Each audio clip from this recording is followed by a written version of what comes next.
உன்னுடைய பாதத்தை, நீ வாழ்ந்திருக்கும் மண்ணை, உன் மொழியை இருக்க பற்றிக்கொள். Ground reality. இதை பற்றிக்கொண்டால் ஒழிய உன்னுடைய எக்ஸ்பெக்டட் விஷன், உன்னுடைய இலக்கை நோக்கி நீ பறக்க முடியாது.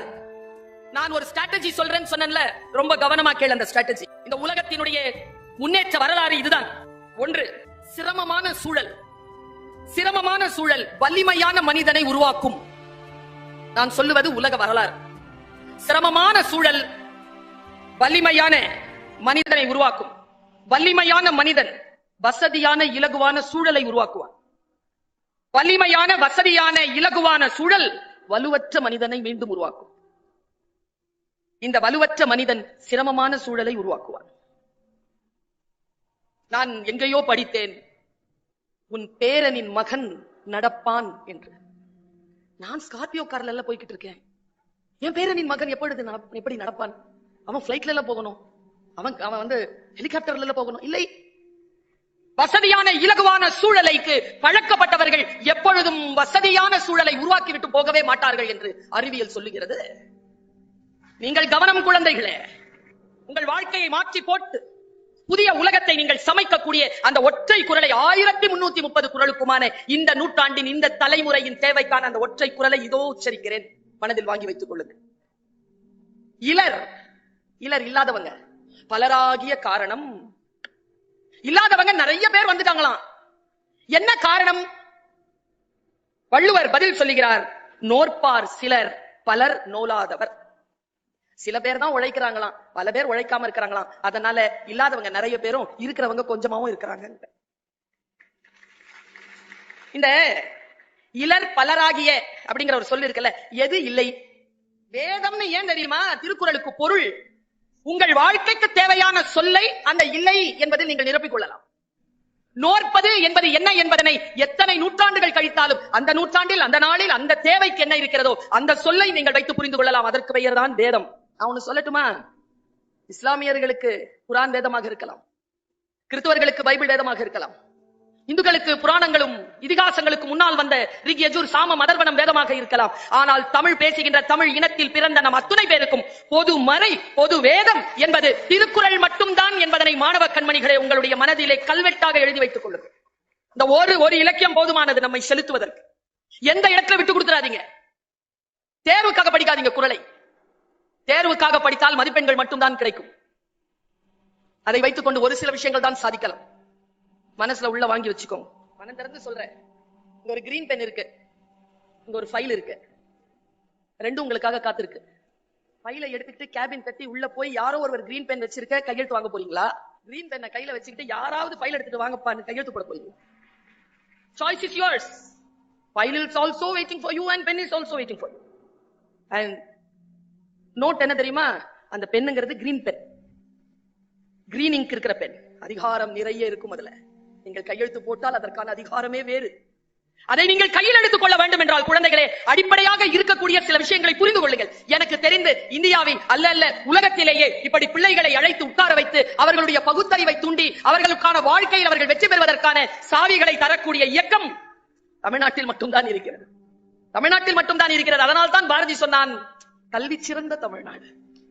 எப்படி சொன்னா பாருங்க. 1919 முன்னால் சொன்னான், கல்வி சிறந்த தமிழ்நாடு. நாம் படைக்காமல் புதிய உலகத்தை வேறு யார் படைத்து விட முடியும்?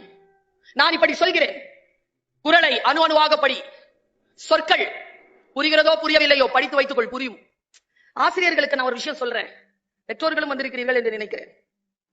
உங்க பிள்ளை உங்க பேச்சை கேட்காது. கேட்கிற மாதிரி நடிக்கோங்க, ஆனா கேட்காது. அதுங்க என்ன மனசு தோணுதோ அதான் செய்யும். இருந்தாலும் நல்ல விஷயங்களை சொல்லி கொடுத்துக்கிட்டே இருங்க. ஏன் தெரியுமா? நமக்கு முன்னால பெர்ஃபார்மன்ஸ் பண்ணலனாலும் வாழ்க்கை சவால்களை முன்னால் வீசுகின்ற பொழுது அந்த சவால்களை சந்திப்பதற்காக உங்களிடமிருந்து கற்றுக்கொள்வது அவர்களுக்கு பயன்படும். அதனால் சொல்லிக் கொடுத்துக் கொண்டே இருங்கள். உங்களுக்கு முன்னால ரிசல்ட் வரணும்னு எதிர்பார்க்கவே பார்க்காதீர்கள். புதிய உலகம் படைப்பது என்பது அவ்வளவு சுலபம் இல்லை. ஏற்கனவே ஒரு உலகம் கட்டமைக்கப்பட்டிருக்கிறது. கட்டமைக்கப்பட்டிருக்கக்கூடிய அந்த உலகத்தில் இருந்து நீங்கள் அடுத்த கட்டத்திற்கு போய் புதிதாக சமைக்க விரும்புகிறீர்கள் என்றால் பாதை அவ்வளவு சுலபமானது இல்லை என் குழந்தைகள். நான் இப்படி சொல்கிறேன். இந்த தாய் உங்களுக்கு சொல்லுவதை இன்று இரவு நீங்க போய் உங்கள் டைரிகளில் எழுதி வைத்துக் கொள்ளுங்கள். இந்த மாதிரி ஒரு இனத்துல நம்ம பிறந்திருக்கோங்க. வானம் அளந்த அனைத்தும் வளர்ந்திடும் வன்மொழி வாழியவே அந்த குழந்தைகள் பாடுகின்ற பொழுது பாரதியின் அந்த சொல்லை கேட்டு சிலிர்த்து போனேன். வானம் அளந்த அனைத்தும் அளந்திடும் வன்மொழி. ஆடே அப்பா, என்ன இல்லை இந்த நாட்டில், என்ன இல்லை என் இலக்கியத்தில், எல்லாம் அடிப்படையில் இருக்க அதை தேடி போகாமல் வேறு ஏதோ தேடிக்கொண்டிருப்பதனால் 40 மதிப்பெண் தான் கிடைக்கிறது. அடிப்படையில் இதை தேடு. இது சொல்லும் உனக்கு எப்படி 100ஐ தாண்டி அவுட்ஸ்டாண்டிங்கா எப்படி நிற்பது என்பதனை அந்த சூட்சுமங்களை சொல்லி தருகின்ற இலக்கண நூல் பொதுமறை வள்ளுவம். கையில் எடுத்து ஒரு குறளை படித்து பார். நேற்று தாங்க, நேற்று கூட இல்ல, ஒரு 2-3 நாளைக்கு முன்னால நானும் சின்ன வயசுல இருந்து படிச்சிட்டு இருக்கிற குறள் தான். படிக்க படிக்க பொருள் விரிய விரிய உடம்பு சிலிர்க்குதுங்க. என்ன மாதிரியான பொருளை சொல்லிட்டு போயிருக்கிறாங்க. இந்த ஐயன் என்பவன் யார்? என் தாத்தா இல்ல, என் அப்பாவை பெற்றவன், என் அம்மாவை பெற்றவன். என் தாத்தன் தானே ஐயன், ஐயனாலே தாத்தா தானே. பாருங்க, நான் இப்ப சொல்லுவேன், நீங்க திருப்பி சொல்லுவீங்க. தீயினால் நான் எல்லாத்தையும் காட்சிப்படுத்துறவன், காட்சிப்படுத்தி பாக்குறேன். தீ சுடுது, புண் வருது, புண் ஆறுது, ஆனா வடு ஆறல இல்லையா? தீயினால் சுட்ட புண் உள் ஆறும், உள்ள ஆறிடுச்சு புண், வெளியில ஆறல. ஆறாததுக்கு பேர் வடு. இப்போ ஒருத்தன் சொல்றான்னு வச்சுக்கோயேன், அந்த சொல்லிட்டு போயிட்டான், யார் கண்ணுக்கும் தெரியல, ஆறிடுச்சு, ஆனா உள்ள அப்படியே காயமா இருக்கு. தீயினால் சுட்ட புண் உள்ளாரும், வெளியில் தான் வடு. ஆனால் யாரேனும் ஒரு தீய சொன்னால் அது ஆறியது போல் தெரியும், ஆனால் ஆறாத வடுவாக அது ஆழ் மனதில் நிற்கும் என்று எழுதிட்டு போனான் வள்ளுவன். ஆனா அதை படிக்கும் பொழுது எனக்கு புதுசா ஒரு விஷயம் தோணுச்சு. ஆறாதுன்னு சொல்லிருக்கலாம்ல, தீயினால் சுட்ட புண் உள்ளாரும், ஆறாது நாவினால். அப்ப கூட ஒன்னும் தலை தட்டலையே, அது என்ன ஆறாது? அந்த ஏகாரத்துக்கு என்ன அர்த்தம்? நீ மறந்துடலாம்டா, நீ சொன்னத அந்த மனசு மறக்க மாட்டேங்குதுடா. ஆறாதே. இங்கதான் குறள் என் பக்கத்தில் வந்து நிற்கிறது. என் சொல்லை கவனமாக நான் பயன்படுத்த என்னை தூண்டுகிறது. இந்த உலகத்திலேயே சோகமானது மனிதர்களை இழப்பதுதான். பணத்தை இழப்பது கூட கிடையாது, பதவிகள் இழப்பது கூட கிடையாது. மனிதர்களை இழப்பது போல் ஒரு சோகம் உலகத்தில் எதுவும் கிடையாது. மனிதர்களை இழக்க வேண்டாம் என்று சொல்லித் தருகிறான் வள்ளுவன். பாருங்க, அடுத்த ஒரு வார்த்தையில இருக்கு, தன்னெஞ்சறிவது. தன்னெஞ்சே, அது என்னங்க ஏகாரம் போடுறான்? என்ன பார்த்தோம் அதுக்கு? தன்னெஞ்சறிவது. என் பையன் ஸ்டூடெண்ட் கேட்டா, அறியாமல் போய் சொல்லலாமா? நெஞ்சிற்கான இயல்பே அறிவது. தன் நெஞ்சு அறிவது, அதனால் போய் சொல்லாதே. சொன்னால் அந்த நெஞ்சே உன்னை என்ன செய்யும்? சாவடிச்சிடும். தன்னெஞ்சே தன்னை சுடும் என்கிறான் வள்ளுவன். நான் இப்படி யோசிக்கிறேன், குழந்தைகளே, இந்த தாய் வந்திருக்கிறேன், உங்களுக்கு புதிய உலகம் படைப்பதற்காக சொல்லித் தருகிறேன். நான் ஒரு 5 விதிகளை சொல்லுகிறேன். அந்த 5 விதிகளை என் தாத்தன் வள்ளுவனிடத்திலிருந்து பெற்று நான் சொல்லுகிறேன். இந்த 5 விதிகளை குழந்தைகளை உங்கள் மனதில் எழுதி வைத்துக் கொள்ளுங்கள். உங்களால் புதிய உலகம் சமைக்க முடியும். ஒரு வார்த்தை சொல்லவா? புதிய உலகம் என்பது வெளியில் போய் சமைப்பதல்ல, வெளியில் போய் அமைப்பதல்ல, உள்ள கட்டு. உன்னை யாரெல்லாம் இப்படி பார்த்தாங்களோ அவர்களை இப்படி பார்க்கவே. அதுதான் புதிய உலகம் கட்டமைப்பது. புதிய உலகத்தை அமைத்து எழுந்து நின்று வர வேண்டும் என்றால் நீ சில விதிகளை பின்பற்ற வேண்டும். சில விஷயங்களுக்கு நோ சொல்லணும், சில விஷயங்களுக்கு எஸ் சொல்லணும். இந்த 5 விதிகளை தாய் சொல்லுகிறேன், இந்த அம்மா சொல்ற, வீட்டுல போய் உன் டைரிகளில் எழுதி வைத்துக் கொள். முதல் விதி, இந்த பிரபஞ்சத்தில் நாம் எதை செய்தாலும் அது நமக்கே திரும்பி வரும். முதல் விதி, நாம் தான் பொறுப்பு. எங்க கிளாஸ் டீச்சர் வந்து அவங்க வீட்டுக்காரோட சண்டை போட்டுக்கிட்டே இருந்தாங்களா, அந்த டைம்ல பார்த்து என் பேப்பரை திருத்திட்டான். கிடையாது, நோ. உங்களுக்கு ரொம்ப ரொம்ப சூப்பரான ஒரு விஷயம் சொல்லி தரவா? நீ எதை இந்த உலகத்திற்கு தருகிறாயோ இந்த பிரபஞ்சம் அதை உனக்கு திருப்பி தரும். நாம் தான் பொறுப்பு. நீ ஸ்டே அலர்ட், அலர்ட்டா இருந்தனா புதிய உலகம் உனக்காக படைப்பாய். நான் இப்படி ஆசீர்வதிக்கிறேன் உன்னை. இந்த வளாகத்துக்குள்ள வந்தல்ல, இங்க வந்து உட்கார்ந்து நின்னு பேசினார்ல மாவட்ட ஆட்சியர், இந்த வளாகம் ஒரு மருத்துவ கல்லூரி தானே? ரைட் ராயலா உள்ள ஒரு துணைவேந்தராவோ இல்ல வந்து நின்னு பேசுற ஒரு மாவட்ட ஆட்சியராவோ வா, 10 வருஷம் டைம் தர எடுத்துக்கோ, 15 வருஷம் தர எடுத்துக்கோ, வா. அதுதான் உன் உலகத்தை நீ சமைப்பது. உன் உலகத்திற்கு நீ அதிகாரியாக இரு. மற்ற உலகத்தை படைப்பதல்ல, உன் உலகத்தை நீ செதுக்குவது. ஏற்கனவே இருக்கக்கூடிய மனதில் இருக்கக்கூடிய அத்தனை பிசிறுகளையும் பிழைகளையும் அறுத்து போட்டு அப்படி வா, தவம் செய்து வா. நோற்பார் சிலர், பலர் நோலாதவர்னு தான் சொன்னாங்க. யாரெல்லாம் நோற்றுக் கொள்கிறோமோ, யாரெல்லாம் தவம் செய்கிறோமோ அவர்கள் ஜெயிக்கிறோம். உன் முன்னால வந்து நின்ன, நீ எத்தனை மணி கிளம்புன வீட்டை விட்டு? எத்தனை மணி? 7 மணி. நான் 3 மணி கிளம்பி வந்து நிக்கிறேன் முன்னால. 3 மணி கிளம்புன வீட்டை விட்டு. அப்பதான் 6:15 பிளைட் பிடிக்க முடியும் எங்க வீட்டுல இருந்து. யாரெல்லாம் தவம் செய்கிறார்களோ அவர்களுக்கு வரம் வந்து சேர்கிறது. மற்றவர்கள் கையை நொடிச்சுக்கிட்டு பொறாம பேசிக்கிட்டு அப்படி சொல்லிட்டு போயிட்டே இருப்பான். அப்படின்னு சொல்றவன் அங்கதான் இருப்பான். நம்மளை பார்த்தா சொல்லுவான் மகிழ்ச்சி கொள். நம்மை பார்த்து யாரேனும் பொறாமைப்படுகிறார்கள் என்றால் மகிழ்ச்சி கொள். அவர்கள் பொறாமைப்படுகின்ற இடத்திற்கு நீ உன்னை சமைத்திருக்கிறாய், நீ உயர்ந்திருக்கிறாய். கவலைப்படவே படாத. என்னெல்லாம் நிம்மதியா இருக்க விட மாட்டாங்க தெரியுமா? பல நேரங்கள்ல எப்படி வந்திருக்கேன் நான் 3 மணிக்கு. நல்ல நீ போனாலும் இந்த உலகம் உன்னை மறுக்கும். நான் ஒண்ணு சொல்ற ஸ்ட்ராட்டஜி சொல்றேன். ஃபர்ஸ்ட் மறுக்கும், தாண்டி வேலை செய், விமர்சனம் செய்யும், கடந்து வேலை செய், பாராட்டும், நிக்காத, கடந்து வேலை செய், பின்பற்றும். இதுதான் வழி. எங்கேயும் நின்னுடக்கூடாது. திட்டுனா நின்னுடுங்க. சிலதுங்க 1/2 லிட்டர் வரும். அவமானப்படுத்திட்டாங்கன்னா முடிஞ்சு போச்சு. என்ன ஒருத்தன் சொல்றோம், அழுதுட்டே இருந்தான் ஒருத்தன். என்னடா 3 நாளா அழுகுற, கேட்கவே இல்லையா நீங்க? என்ன நேத்து வந்தவன் என்ன முட்டாள்னு சொல்லிட்டான். சரியாதான் சொல்லியிருக்காரு குரு. நீங்களுமா? ஆமா, 15 வருஷமா என் ஆசிரமத்துல இருக்கிற. நேத்து வந்தவன் உன்னை முட்டாள்ட்டான். நேத்து வந்தவன் முட்டாள்னு சொன்னதுக்காக நீ அழுகுறனா? நீ முட்டாள் தானே. விமர்சனங்களை எதிர்கொள். தேவையாக இருந்தால் திருத்திக்கொள். எதிர்த்து பேசாதே. Don't react, to respond. புதியதோர் உலகம் படைப்பாய். To respond. யாரையும் பார்த்து கோவப்படாத, யாருக்கும் பகை கொள்ளாத, நடந்து போய்கிட்டே இரு. நான் எப்பவுமே சொல்றது உண்டு, don't chase the snake, treat the venom. பாம்பை தேடி போகாத. நீயா படம் இல்ல ஊன்னு ஊதுனா வந்து திரும்பி கொத்தன இடத்துல இருந்து விஷத்தை உருவுறதுக்கு. பாம்பை தேடி போகாத. கடிபட்டு விட்டாயா, விஷத்திற்கு முறிவு செய். புதியதோர் உலகம் படைக்க வேண்டும் என்றால் சில விஷயங்களை நாம் எப்படி புரிந்து கொள்ள வேண்டும் என்பதற்கு சொல்கிறேன். நீ எதை தருவாயோ இந்த பிரபஞ்சம் உனக்கு அதையே திருப்பி தரும். நம்பர் 1 விதி. Number 2 super. இது வாழ்க்கையில் எதுவும் தானாக நடக்காது. எல்லாவற்றையும் நாம் தான் நடத்தியாக வேண்டும். நாம தான் செலுத்தும். தானா நடக்காது. சில பேர் நினைக்கிறாங்க தானா நடக்கும்னு. கிடையாது. நீ தான் எழுந்திருக்கணும், நீ தான் உட்காரணும், நீ தான் சாப்பிடணும், நீ தான் படிக்கணும், நீ தான் தூங்கணும், நீ தான் நடத்த வேண்டும். 2வது விதி. சிலவற்றை ஏற்றுக்கொண்டால் மட்டுமே மாற்றம் நிகழும். 3வது விதி. நான் ஒன்னு சொல்லட்டுமா குழந்தைகளே? நான் இப்போல்லாம் வந்து என் பிரார்த்தனையை மாற்றி இருக்கிறேன். இறைவா, நான் எதை மாற்றிவிடவே முடியாதோ அதை ஏற்றுக்கொள்கின்ற மனப்பக்குவத்தை எனக்கு தருவாயாக. நான் எதை மாற்றிவிட முடியுமோ அதை மாற்றுவதற்கான மன எழுச்சியையும் செயல் ஊக்கத்தையும் எனக்கு தருவாயாக. 3வது, நான் எதை மாற்ற முடியும் மாற்ற முடியாது என்று பிரித்தறியக்கூடிய ஞானத்தை எனக்கு நல்குவாயாக. இதான் என் பிரார்த்தனையா இருக்கு. நான் சொன்னேன்ல உங்ககிட்ட, யாரெல்லாம் வந்து ஃபர்ஸ்ட் மார்க் வாங்குறவங்களை ஜெயிக்கணும்ட்டு யாராவது முன்னால வந்து நின்னு அப்படி உங்களை பயமுறுத்த நான் மார்க் வச்சுட்டு பயப்படாம இருக்கக்கூடியவர்கள் யார் பயமுறுத்துறாங்களோ அவங்களை ஜெயிக்கிறாங்க. பயப்படாத. இன்னும் பார், உன் மார்க் என்னன்னு பார். உன் மார்க்ல இருந்து 2 மார்க் அதிகமா வாங்கு. 70 மார்க் வாங்குறேன்னு வச்சுக்கோ, 72 வாங்கு. அப்ப கூட ஃபர்ஸ்ட் மார்க் இல்ல நீ. அப்படி 76 வாங்கு. அப்ப கூட நீ 3rd ரேங்க் தான். 78 வாங்கு. அப்ப கூட நீ 3rd ரேங்க் தான். ஒருவேளை நீ 78 வாங்கும் போது 98 வாங்கினது 92 வாங்கிச்சுன்னு வச்சுக்கோ, அது ஃபர்ஸ்ட் மார்க் தான். நான் சொல்லட்டுமா, நான் ஜெயிக்கிறவ. 98ல இருந்து 92 அவ தோக்கறா.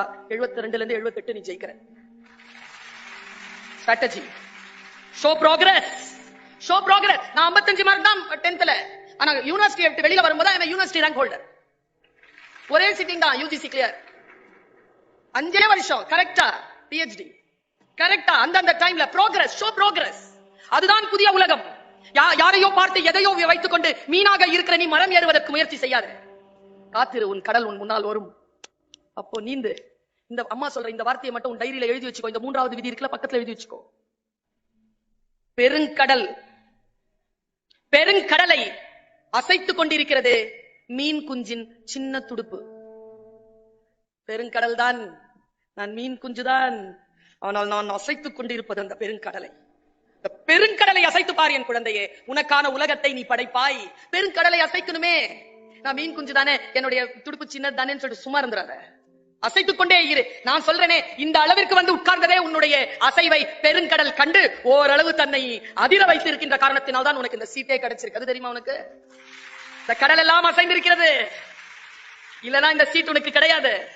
கவனம், யாரும் உனக்கு போட்டி கிடையாது. ஜெயிச்சுக்கிட்டே வா. அதுதான் உன்னுடைய நோக்கமாக இருக்க வேண்டும். 3வது விதியை நான் சொல்லி முடித்தேன். 4வது விதி, நாம் மாறும்போது சிலது மாறும். அதை நீ தெரிஞ்சுக்கோ. மற்றவர்களே மாற வேண்டும் என்று நினைக்காதே. நீ மாறுகின்ற பொழுது பல விஷயங்கள். ஒருத்தர் யோகா பண்ணிட்டே இருந்தான். குருநாதர் கிட்ட வந்து கேட்டானோ, நான் யோகா பண்றேன், எனக்கு நல்லதான்னு. நீ யோகா பண்ண உன்னை சுத்தி இருக்கிறவங்களுக்கு நல்லதுன்னு அவரு சைலண்டா இருப்பான்ல, ஒன்னும் செய்ய மாட்டானே. நீ மாறினால் எல்லாம் மாறும். 5வது விதி, கடைசி விதியை சொல்லுகிறேன். நேற்று, இன்று, நாளை 3ம் ஒன்றோடு ஒன்று தொடர்பு கொண்டு. புதுசா ஒண்ணு வந்து விழாது. நேற்று என்ன செய்தாயோ இன்றைக்கு நீ அதை எதிர்கொள்ள வேண்டும். இன்றைக்கு நீ எதை செய்கிறாயோ நாளை அதை அறுவடை செய்ய வேண்டும்.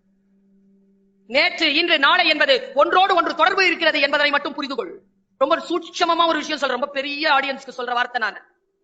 ஆனா எனக்கு என்னன்னா, விதை தானே, விதைச்சிட்டு போறேனே. விதைத்தவர்கள் தூங்குகிறார்கள், விதைகள் தூங்குவதே இல்லை, அது முளைக்கிறது. எனக்கு விதை ரொம்ப பிடிக்கும் குழந்தைகளை. ஏன் தெரியுமா? பாரு, மண்ணுல புதைக்கிறாங்க, புவி ஈர்ப்பு சக்திக்கு எதிராக கிளம்புது பாரு, மேல கொள்ளந்துகிட்டு கிளம்புது பாரு. அது கிளம்பும் பொழுதுதான் நீ அதன் பச்சையை பார்ப்ப. ஆனால் உள்ளே வெடிக்கின்ற விதையை எப்பொழுதேனும் வாய்ப்பு கிடைத்தால் பார். உள்ளே சிதைந்து அழியாமல் உன் பச்சையை நீ வெளியில் கொண்டு வர முடியாது என்று சிறிய செடி நமக்கு சொல்கிறது. கம்ஃபர்ட் ஜோன்ல உட்கார்ந்துட்டு ஒண்ணும் செய்ய முடியாது. நான் உங்க எல்லார்கிட்டையும் சொல்றேன், இந்த கொள்ளிக்கட்டையினுடைய யூசேஜை குறைச்சிக்கோ.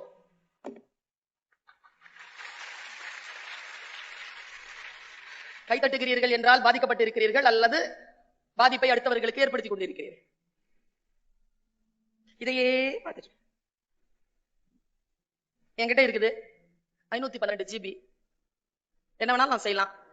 ஆனா நான் செய்யறது இல்லைங்கிறதுனால தான் நான் இங்க நிக்கிறேன். இவர் கூப்பிட்டு இருக்காரு இல்ல, என் பேங்க்ல பணம் இருக்குது, தேவையில்லாத விஷயங்களுக்கு செலவழிப்பதில்லை, அதனால தான் பணம் இருக்கிறது. படிக்கிறேன், படித்ததை உங்களிடத்தில் பகிர்கிறேன். ஏன் பகிர்கிறேன்? படிக்கிறேன், அதனால் பகிர்கிறேன். ஒன்னும் இல்லைங்க, சிம்பிள் சொல்றேன். நோற்பார் சிலர் அப்படிங்கிற வார்த்தைக்கு சொல்லவா, என் மனசுல அப்படி வேர் போட்டிருக்குது அந்த வார்த்தை. ஜெயசீலன் சாருக்கு தான் நன்றி சொல்லட்டுமா? கஞ்சி குடிப்பதற்கு இலார், கஞ்சி குடிக்கிறதுக்கு இல்ல. பாரதி அதுக்கு ஒரு விளக்கம் தரான், ஒரு விடியல் தரான். கஞ்சி குடிப்பதற்கு இலார், அதன் காரணம் இன்னதென்று அறியும் திறன் இலார். ஏய், இவ்வளவு பெரிய வார்த்தை இப்படி சொல்லிட்டு போயிட்ட. கஞ்சி குடிப்பதற்கு இல்லை. ஏன் இல்லை தெரியுமா? ஏன் இல்லைன்னு தெரியல, தெரிஞ்சா கஞ்சி வந்துடும், அவ்வளவுதான். அதன் காரணம் இன்னதென்று அறியுது. காரணத்தை சொல்லுடா. எனக்கு இங்கிலீஷ் வரல, ஏன் வரல, ஏன் வரலன்னு தெரியல, தெரிஞ்சா இங்கிலீஷ் வந்துடும். எனக்கு மேத்ஸ் புரியவே மாட்டேங்குது, ஏன் புரிய மாட்டேங்குது, ஏன் புரிய மாட்டேங்குது, புரிய மாட்டேங்குது, புரிஞ்சிருச்சுன்னா மேத்ஸ் வந்துடும். கொஞ்சம் மெனக்கெடு. நோற்பார் சிலர், பிரமிட் இருக்குல்ல, உச்சம், காம்படிஷனே கிடையாது. ஏன் தெரியுமா? நோற்பார் சிலர். சில பேர் தான் காம்படிஷனுக்கு. காம்படிஷன்ல அவுட்ஸ்டாண்டிங்கா இருக்கணும்னா அந்த நோற்பார் சிலர்ல நீ இருக்கணும். அப்போதான் பலருக்கு நீ தலைமை தாங்க முடியும். இல்லார் என்று சொல்லுகின்றவர்களுடைய எண்ணிக்கையை குறைக்க முடியும். உன்னுடைய பார்ட்டிசிபேஷன் இருக்கல, உன்னுடைய எழுந்து நிற்றல் இருக்கல, அது பல நிலைகளில் உனக்கு உதவி செய்யும். முக்கியமான 2 சொற்களை சொல்லுகிறேன், உன் மனதுல ஆழமா புதைஞ்சு வச்சுக்கோ. எங்க அம்மா இருக்காங்களே, எங்க அம்மா பேசுறத நான் கேட்பேன். எத்தனை பிள்ளைங்க கேட்பீங்க? அப்படின்னா என்ன கேட்பேன்? எல்லா வேலையும் நான் தான் பாக்குறேன். என்ன, அவ துணி துவைக்கிறா, நான் பாக்குறேன். எல்லாம் அவ சொல்றா, நான் கேட்கிறேன். பார், என் வாழ்க்கையில நடந்த ஒரு விஷயத்த சொல்றேன். போன வாரத்துக்கு ஒரு 2 நாளைக்கு முன்னால பொங்கல் விழா நடந்ததா? உரி அடிக்கிற போட்டிங்க. ஸ்ரீமுஷ்ணத்துல இருந்து ஒரு பிள்ளைங்க 7 வயசு, விருத்தாச்சலத்துல காம்படிஷன், பையன் போறான். சத்தியமா நடந்ததுயா. இப்ப நான் சொல்ற வார்த்தையை நீ புரிஞ்சுக்கிட்டேன்னு வச்சுக்கோயேன், எல்லாருமே வெற்றியாளர்கள். நாங்க போட்ட விதை எல்லாமே முளைச்சிருச்சு, எல்லாம் மரமாகும், எல்லாம் கனி தரும், தோப்பாகும். புரியணுமே. அவன் உரி அடிக்கிற போட்டிக்கு போறான், அவன் ஜெயிச்சிட்டான், வந்து என் பக்கத்துல உட்காரான். அவன் பேர் ராஜராஜன். இன்னொரு வார்த்தை சேர்த்து வச்சிருக்கான், நான் சொல்லல. அவன் பேர் ராஜராஜ சோழன். அவங்க கிட்ட கேட்டேன் நான், உன் புள்ள பேர் என்னடா வைப்பேன்? எங்க தாத்தா பேரே ராஜேந்திர சோழன் தான்றான். அப்படி ஷார்ப்பா இருக்கிறான், பயங்கர ஷார்ப்பா இருக்கான். அப்படி விட்டா அப்படி அம்புல வில்லுல புறப்படுற அம்பு மாதிரி இருக்கிறான். 6 வயசு. சிலது இருக்குது பக்கத்துல புலி முட்டை மாதிரி உட்கார்ந்து. இவன் கட்டி மாதிரி இருக்கிறான், சல சல சல சலன்னு இருக்கிறான். நான் ஒரே கேள்விதான் கேட்டேன், ராஜ், எஸ், எப்படி ராஜ் ஜெயிச்ச? பாருங்களேன், சத்தியமா நான் சொல்றேன், ஒரு 60 பேராவது கலந்துட்டு இருப்பாங்க. 18 வயசு வரைக்கும் கலந்துட்டாங்க. 6ல இருந்து 18 தான் ஸ்மால். இது கையில ஒரு கொம்பு கொடுத்துட்டாங்களா? விதி என்னன்னா, எடுத்து ஒரு வாட்டி அடிச்சாலே முடிஞ்சது, ஒரே சான்ஸ் தான். எல்லாரும் தப்பு தப்பா அடிச்சு போயிட்டாங்க. இவன் மட்டும் அடிக்கவே மாட்டேங்கிறாங்க, சுத்திக்கிட்டே இருக்கிறான். நான் பாக்குறேன் என்ன நடந்திருக்கு தெரியுமா? அவன் தாங்க சொன்னான், எனக்கு தெரியாது. நான் சுத்திக்கிட்டே இருக்கிறான், இப்படி போறான் அப்படி போறான், கூச்சல், லெப்ட்ல வா, ரைட்ல வா, லெப்ட்ல வா. அது ரெஃபரி இருக்காருல, அவர் கையில விசில் வச்சிருக்காரு. யார் சொல்ல அவன் காதல விடக்கூடாதுன்னு காது கிட்ட வந்து விசில் ஊதுறாரு. தப்பு தப்பா வழிகாட்டுறாரு. லெப்ட்ல போ, லெப்ட்ல போ, லெப்ட்ல போன்றாரு, அது ரைட்ல போகணும். எப்படிடா ஜெயிச்சேன்னா, அவன் சொன்ன ஸ்ட்ராட்டஜி உங்களுக்கு தெரியுமா? எப்படி ஜெயிச்சான் தெரியுமா? பாரு, அவன் சொல்றான், அத்தனை சத்தத்திலும் ராஜா என்று அழைத்த என் அம்மாவின் குரலை கேட்டேன். சொன்னதுங்க. ஒரு 1000 பேர் இருக்கிற அந்த அந்த அவையில அத்தனை பேரும் சத்தம் போட்டுட்டு கலாட்டா பண்ணிட்டு இருக்கும் பொழுது நான் கண்ணை மூடி இருக்கும் பொழுது உள்ளே என் கண்களை மூடிக்கொண்டேன். கட்டப்பட்ட கண்ணே மூடிதான் இருக்கும், அதுக்குள்ள அவன் மூடுறானா என்ன அர்த்தம்? கான்சென்ட்ரேஷனுக்கு போயிட்டான். விசில் வேற ஊதிக்கிட்டே இருக்கிறாரு அவரு. பக்கத்துல எல்லாம் அத்தனை பேரும் சத்தம் போடுறாங்க. அதுல எங்க அம்மா குரலை மட்டும் நான் பிரிச்சு பிரிச்சு பிரிச்சு போய் பிடிச்சிட்டேன். அம்மா சொல்றாங்க, ராஜா லெப்ட் லெப்ட் லெப்ட் போறேன், முன்னால வா இல்ல ரைட்ல போகாத போல, கைய தூக்கிட்ட அட்ராய் போன அடிச்ச உடஞ்சிருச்சு. வழிகாட்டுறவங்க யார் என்பதனை கவனம் கொள். அவர்கள் வழிகாட்டுகின்றதற்கு பின்னால் போ. நல்லவர்கள் வழிகாட்ட வேண்டும் என்று நான் பிரார்த்திக்கிறேன். அந்த நல்லவர்களை அடையாளம் காண வேண்டும் என்று நான் பிரார்த்திக்கிறேன். நான் ஆசீர்வதிக்கிறேன்.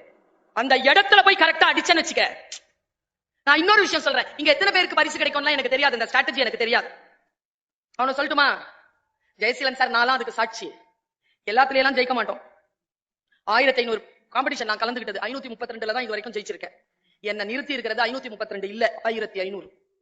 1500 மேடைகளில் நான் பேசி இருக்கிறேன். அந்த பயிற்சி தான். வந்தல்ல, உட்கார்ந்தல்ல, எங்க பேச்ச கேட்டல்ல, இந்த சூழலை அனுபவித்தாயில, இதுதான் உனக்கு மிக மிக முக்கியம். கவனம். அதுல பிரைஸ் வந்துருச்சுன்னா யூ ஆர் லக்கி. இன்னும் கரெக்டா போயிட்டு இருக்கேன்னு அர்த்தம். அடுத்த லெவல்ல போ. எப்பொழுதும் வெற்றியை கண்டு அச்சப்படாத, வெற்றியை கண்டு மயங்காத. நான் பல பேரை பார்த்திருக்கேன், 10th ஃபர்ஸ்ட் மார்க் வாங்குறவங்க யாருமே 12th ஃபர்ஸ்ட் மார்க் வாங்குறது இல்ல. ஏன் தெரியுமா? கொண்டாடி தீத்துறது, எனர்ஜி எல்லாம் போயிடுச்சு. +2 வாங்குறவங்க ப்ரொஃபஷனல் கோர்ஸ்ல காணும். ஸ்டே ஃபர்ஸ்டா வரது பிரச்சனை இல்ல குழந்தைகளே. புதிய உலகம் சமைக்க வேண்டும் என்றால் ஃபர்ஸ்டா வந்துகிட்டே இருக்கணும். You sustain in that position. Sustain பண்றது ரொம்ப கஷ்டம். தற்செயலா குவாண்டம் தியரி மாதிரி தற்செயலாக ஒன்று நடக்கவே கூடாது நம்ம வாழ்க்கையில. எது நடந்தாலும் பிளானிங்கா நடக்கணும். Just have plan. நான் அந்த 2 வார்த்தை சொல்றேன்னு சொன்னேன்ல, 2 வார்த்தை கவனம். 5 விதிகளை சொல்லி இருக்கிறேன். மிக முக்கியமான ஒரு வார்த்தையை சொல்லி இருக்கிறேன். இப்பொழுது 2 கேள்விகளை உன் முன்னால் வைக்கிறேன். இந்த கேள்விகளுக்கு முடிந்தால் இந்த ஆண்டிலோ அடுத்த ஆண்டிலோ விடை கண்டுபிடி. நான் கண்டுபிடித்துக் கொண்டேன். உன் வயதில் 14 வயதிலிருந்து 17 வயது குரூஷியல் ஏஜ், விடலை பருவம் என்று இவர்கள் சொல்லுவார்கள். நமக்கு என்ன நடக்குதுங்கிறதே புரிஞ்சுக்க மாட்டாங்க. அதுல இருந்தா வந்தாங்க, மறந்துருப்பாங்க. யாராவது உனக்கு ரொம்ப பிடிக்குதா? இந்த வயசுல தான் பிடிக்கும். அப்படிதான் பிடிக்கணும். அப்பனா மெடிக்கலா நீ கரெக்டா இருக்கேன்னு இருக்கும். தப்பே கிடையாது. எங்க தெரியுமா தப்பு நடக்குது? முடிவெடுக்கும் போது தப்பு நடக்குது. முடிவே எடுக்காத. இந்த சனியன் தான் வரணும்னா வந்து சேரும். ஒரு 10 வருஷம் வெயிட் பண்ணு. வந்துருச்சுன்னு வச்சுக்க, போவாது. போற மாதிரி எதையும் சேர்த்துக்காத. வெயிட் பண்ணு. புரியுதா? யார் யாருக்கு புரியக்கூடாதோ எல்லாருக்கும் புரியுது. உனக்கு புரிஞ்சா சரி, புரிஞ்சுக்கோ. Don't take any radical decision about your life partners now. இப்ப எடுக்காத முடிவு போகட்டும், நடந்து போக விடு. உன்னுடைய வாழ்க்கையில் அடுத்த கட்டத்துக்கு வா. 2 வார்த்தைகளை சொல்கிறேன் இந்த அம்மா. இந்த 2 வார்த்தைகளை நீ மனசுல வச்சுக்கிட்டனா உன் உலகம் இன்றைக்கே படைக்கப்பட தொடங்கி விட்டதுன்னு. எங்க அம்மா படிக்காததுங்க. போகும்போது ஒரு வார்த்தை சொல்லுங்க, இப்ப கிளம்பும்போது கூட கல்ல ஒரு வார்த்தை சொன்னாங்க எங்க அம்மா. அப்படி சொல்லுவாங்க, அப்படி தூக்கி போட மாதிரி சொல்லுவாங்க, சும்மா சாதாரணமா சொல்லுவாங்க. 78 வயசு இப்போ அவங்களுக்கு. ரொம்ப கவனமா கேட்டேன் உங்க வார்த்தையை, உரி அடிக்கிற மாதிரி. எங்க அம்மா சொல்லுவாங்க, முதல்ல 1997ல சொன்னாங்க, வெளிநாடு போறியா? ஆமாமா. எந்த வெளிநாட்டுக்கு போனாலும் ஃபர்ஸ்ட் தடவை இல்ல? ஆமாமா. கடல் இருக்காங்க? தெரியலமா. இருக்குமா? கடல் இருக்க அந்த கால் மட்டும் நினைச்சிரு. ஒரு ஏழை தாய் மாநகராட்சியில் படிக்க வைத்த தன் பிள்ளை வெளிநாட்டுக்கு போகுது பேசுறதுக்கு, அம்மா தருகின்ற மந்திர சொல், எங்க கடல் இருந்தாலும் அதுல கால் நினைச்சிரு. ஏன்? உன் கால் தொட்ட தண்ணி உலகமெல்லாம் சுத்தம். சொல் சின்னதுதான், விஷன் பார். நீ சுத்துவனே சொல்லலீங்க, உன் கால் தொட்ட தண்ணி சுத்தம். நாங்க இதோ இன்னைக்கு 31 நாடுகள் பயணம் பண்ணிட்டு வந்துட்டேன். சொற்கள் அப்படித்தான் வந்து சேரும். கவனம். 2 விஷயத்தை சொல்றேன், கவனத்தில் கொள். 1, எங்கே இருக்க விரும்புகிறாய்? Where you want to be? புதிய உலகம் தானே. எங்கே இருக்க விரும்புகிறாய்? இதோ நீ நினைத்தாய், இதோ இங்கே வந்து உட்கார்ந்து இருக்கிறாய், இதோ உங்களுக்கு முன்னால் பேசுவதற்கு நான் விரும்புகிறேன், இதோ நான் இங்கே நிற்கிறேன். எங்கே இருக்க விரும்புகிறாயோ அங்கே இரு. அந்த இடம் மிக உயர்ந்த இடமாக இந்த வருடத்தில் அடுத்த வருடத்திற்குள் நிர்ணயம் செய். சொல்லு, நான் இங்கதான் உட்கார போறேன், இங்கதான் இருக்க போறேன், இங்கேதான் என் வீடு, இதுதான் என் அலுவலகம், இங்கேதான் என்னுடைய கார் பார்க் ஆகும். எங்கே இருக்க விரும்புகிறாய்? போடு. 2வது, எதற்காக நீ நினைவு கூறப்பட விரும்புகிறாய்? உன் பேர் வந்த உடனே ஒரு வார்த்தை முன்னால வரணும். எதற்காக? இப்ப பர்வீன் சுல்தானா பேச்சு, ஜெயசீலன் சனம் IAS கலெக்டர். என்னத்துக்காக நினைவுபடுத்தப்பட விரும்புகிறாய்? இந்த 2 வார்த்தைக்கும் தேடிடு, பதில் தேடிடு. புதிய உலகம் படைக்க வேண்டும் என்றால் நான் சொல்லுகின்ற இந்த 2 கேள்விகளையும் எழுதி வைத்துக் கொண்டு பதில் தேடி மற்றவர்களுக்கு சொல்லாத, செயல்படுத்து. சிம்பிளா ஒரு கொஸ்டின் கேட்கிறேன். 50 பேர் ஓடிட்டு இருக்கீங்க, எல்லாரும் பதில் சொல்லணும். 50 பேர் ஓடிட்டு இருக்கீங்க, இண்டிவிஜுவல் கொஸ்டின். 50 பேர் ஓடிட்டு இருக்கீங்க, 2வது ஆளை தாண்டிட்டீங்க. இப்ப உங்க பொசிஷன் என்ன? டக்குன்னு சொல்லணும். ஃபர்ஸ்ட்னு சொன்னதெல்லாம் ஃபெயில். உனக்கு முன்னால இன்னொன்னு ஓடிட்டு இருக்கல, 2வது ஆளை தானே தாண்டி இருக்க. சேலாட் கொஸ்டின் உள்வாங்க. கடைசி ஆளை தாண்டிட்ட, இப்ப உங்க பொசிஷன் என்ன? டக்குன்னு சொல்லு. அலர்ட்டா இருந்து கொஸ்டின் வாங்கி டக்குன்னு சொல்லணும். 49 சொன்னதெல்லாம் ஃபெயில். கடைசி ஆளை எப்படி தாண்ட முடியும்? Question is wrong. கடைசி ஆளை தாண்ட முடியாது தானப்பா. Stay alert. ஏதோ எழுதுகிறார்கள், அதை அப்படியே சொல்றது இல்ல. ஒண்ணும் இல்ல, இடைக்கழி நாடுன்னு சொல்லிட்டு ஒரு இடத்தை பார்த்த, இடைக்கழின்னு ஒரு இடத்தை பார்த்த உடனே அடடா சிறுபான்மைப்படை எழுதிய நல்லூர் நத்தத்தனார் வாழ்ந்த நாடுல இடைக்கழி நாடுன்னு வருது மனசுல. எங்கோ படித்தது எங்கோ வர வேண்டும். நல்லா தெரிஞ்சுக்கோங்க, உலகத்திலேயே மிகப்பெரிய சாபம் என்ன தெரியுமா? கற்றது தேவைப்படுகின்ற பொழுது மறந்து போவதுதான். அழகா சொன்னார் கலெக்டர், கடைசி நிமிஷத்துல படிக்காத, படிக்கிறது எதுவும் உதவாது. நான் சொல்ல முடியாது, ஆனா டீச்சர் நான் கடைசி நிமிஷத்துலயாவது படிச்சு தொலை அப்படிம்பா நானு. ஆனா ஜெயிச்சவர் சொல்றார், கடைசி நிமிஷத்துல படிச்சா மனசுல நிக்காது, என்ன படிச்சு கலெக்டர் ஆனவன் நானுங்கிறாரு. படிக்கிறது என்னது? It's a discipline. டிசிப்ளின் என்ன குழந்தைகளே? டிசைபிள் இருந்து வந்ததுதான் டிசிப்ளின். சீடரில் இருந்து வந்ததுதான் படிப்பு. ஒழுக்கம். டிசிப்ளினா ஒழுக்கம் யாராவது சொன்னீங்கன்னா இன்னைக்கு நான் அர்த்தத்தை மாத்தி சொல்றேன். டிசிப்ளினா கற்றல், லேர்னிங். நீ எதை கற்கிறாயோ அதுதான் உன் டிசிப்ளின். கற்றது நிற்கத்தகதான், கற்றது நிற்கணும். நல்லா யோசிச்சு பார். ஒழுக்கம் அப்படிங்கிற சொல் தான் டிசிப்ளினா. தொடர்ந்து ஒழுகுவதற்கு பேர் தான் ஒழுக்கம். தீ ஒழுக்கம் நல்லொழுக்கம்னு 2 இருக்கு அதுல. எதை நீ தொடர்ந்து ஒழுகுகிறாயோ அதில் நீயாக வருவாய். எதை நீ வாக்க விரும்புகிறாயோ அது வருவாய். நான் இப்படி சொல்றேன், நம்ம தேடி வருகின்ற பொருள் வேறாக இருக்கலாம், ஆனால் கிடைப்பது அதை விட உயர்ந்ததாக இருக்கலாம். தேடி வந்த இடத்திற்கு மிக நிர்ணயம் செய்து கொண்டு போ. தாவீது போல போ. தாவீது எப்படி போனானோ அப்படி போ. வாழ்க்கையில் புராணங்களை, இதிகாசங்களை, இலக்கியங்களை வாசித்து புரிந்து கொள். ஒரு மொழியை விட இன்னொரு மொழியையும் கற்றுக்கொள். ஒரு டேலண்டை விட இன்னொரு டேலண்ட் இருக்கட்டும். இதுக்கெல்லாம் உனக்கு வாழ்க்கையில் 5 வருஷம் 6 வருஷம் பத்தாது. Stay alert. இத பயன்பாட்டை குறைத்துக் கொண்டால் நிறைய விஷயங்களை படிக்கலாம். நான் குறைச்சுக்கிட்டேங்க, என்ன நானே சவுக்கால் அடிச்சுக்கிறேன். இதுல தெரியுமா உனக்கு? இதுல நான் என்ன நானே சவுக்கால் அடிக்கிறது எப்படி தெரியுமா? 10 மணிக்கு ஆஃப் போட்டிருக்கேன், ஸ்கிரீன் ஆஃப், போன் ஆஃப். எந்த அப்ளிகேஷனும் திறக்கவே முடியாதபடிக்கு அப்ளிகேஷன் போட்டு வச்சிருக்கேன். 10 மணிக்கு மேல நான் கேட்டானா கெஞ்சணும் அதுகிட்ட. 7 கேள்வி கேட்கும். 7 கேள்விக்கும் பதில் சொல்லி உள்ள போறதுக்குள்ளேயே ஆசைப்பட்டு போயிடும் அதை பார்க்கணும். அது வாரத்துக்கு ஒரு வாட்டி வரும். பாரி துப்பம் என்ன இந்த வருஷம் இந்த வாரம் வந்து நீ 7 மணி நேரம் அதிகமா பயன்படுத்தி இருக்க சொல்லும். நானே குறைஞ்சிரு. இப்ப என்ன தெரியுமாச்சு? 2 மணி நேரமாக நான் குறைத்திருக்கிறேன். செல்போன் யூசேஜ் 2 மணி நேரமாக குறைத்திருக்கிறேன். இதுல என்ன நடக்குது? நான் நிறைய படிக்கிறேன், ஹெல்த் பாத்துக்கிறேன், நிறைய பயணம் பண்றேன், நிறைய விஷயங்கள் மைண்ட் ஃப்ரீயா இருக்கு. யாரோ ஒருவர் சொல்வதை, யாரோ ஒருவர் கேட்பதை நான் கேட்பதில்லை, நான் பார்ப்பதில்லை, நான் தேர்ந்தெடுக்கிறேன். இது ரொம்ப அபாயகரமானது, துன்பத்தை தரக்கூடியது. நான் சொல்லுகிறேன். நான் இன்னும் 2-3 நிமிஷத்துல என் பேச்சை நிறைவு செய்கிறேன். அதற்குள் மிக முக்கியமான விஷயத்தை சொல்ற குழந்தைகளை. அன்னைக்கு சார் நான் இத என் வீட்டுல வந்து ஒரு கூகுள் ஒண்ணு வாங்கி வச்சிருக்கேன் சார். ஒண்ணும் இல்ல, நான் என்ன பண்ணேன், குளிக்க போலான்ட்டு ஒரு பாட்டு போட்டேங்க, ஹிந்தி பாட்டு. மேரா தில் தா அகேலான்னு ஒரு பாசிகர் பாட்டு எனக்கு பிடிக்கும். நான் உருது பாட்டுலாம் கேட்பேன், வீட்டுல உருது எல்லாம் பேசுவேன். மேரா தில் தா அகேலான உடனே பெல் அடிச்சிருச்சு. ஏ கூகுள், மேரா தில் தா அகேலா அப்படின்னா அது நான் என்ன வாய்ஸ் வச்சிருக்கேன்? எல்லாரும் பொம்பளை வாய்ஸ்ல வச்சிருப்பாங்க. அலஸ்கா அப்படின்னா yes Shankar I am hearing you அப்படின்னு பொம்பளை வாய்ஸ்ல பேசல. நான் ஆம்பளை வாய்ஸ் வச்சிருக்கேன். வேலைக்காரங்கள நான் அவங்கள வச்சிருக்கேன். நிறைய பேர் பெண் வாய்ஸ் வச்சிருப்பாங்க, நான் ஆண் வாய்ஸ் வச்சிருக்கேன். அதை என் பழி வாங்குற போக்குன்னு வச்சுக்கோயேன். நான் சொன்ன ஒரு வேலை செய்யறதுக்கு ஒரு ஆண் குரலாவது இருக்குது. ஏன்னா மத்தவங்களுக்கு எல்லாம் வேலை செஞ்சு பழகிட்டோம் சார் நாங்களாம். நீ ஊருக்கே ராணியா இருந்தாலும் வீட்டுக்கு வந்து ரெட்டை சுமை, ரெட்டை சிலுவைகள் சுமக்குற எல்லா பெண்களும் தான். மேல தில் தா அகேலான்னு சொன்னா பெல் அடிச்சது. என்னடா பெல் அடிக்குதுன்னு சொல்லிட்டு அப்படியே போயிட்டேன். வீட்டுல யாரும் இல்ல.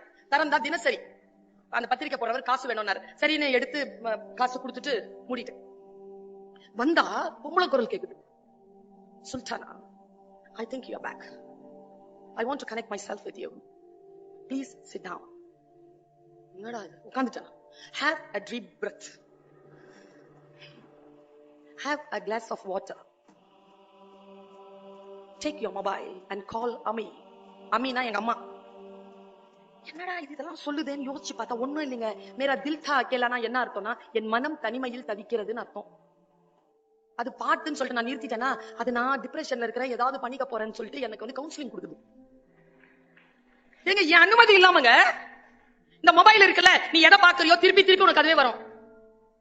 நீ அதை வச்சுட்டு யாருக்கையாவது பேசணும்னு வச்சுக்கோங்க, நல்ல கைடு எங்க கிடைக்கும் தெரியல அப்படின்னா இன்ஸ்டாகிராம்ல, உன்னுடைய மெயில்ல, உன்னுடைய பேஸ்புக்ல எல்லாம் கைடு பத்திய விஷயங்களா வரும். யார் கேட்கிறாத?